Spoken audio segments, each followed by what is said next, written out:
it's Niamh here, and it's all action in Tully Nurseries this week. Spring is in the air and a lot of you guys are coming to see us. Thanks for calling. It's great to show you all our new collections and new point of sale material for 2020.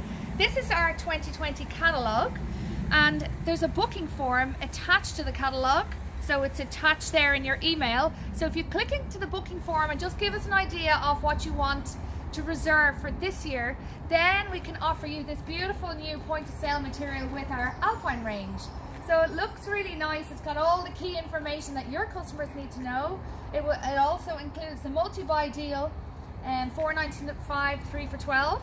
So it'll encourage them to buy more plants. We've really nice dianthus neon star in flower right now, and this year the dianthus are really nice and tight. They've been given a few trims. Cedar Maker Orium, gorgeous, really like this plant. The saxifraga are in bud, believe it or not. More dianthus, and we've added grasses to the collection this year, the 1 litres and succulents. And at the end here, the daffodils are just starting to peep up. You see they're really nice new label for tete-a-tetes.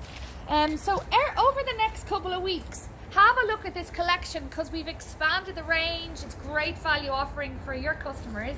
Have a look at the booking form and we'd be delighted to see you. So come and see us before it gets too hectic. Thanks.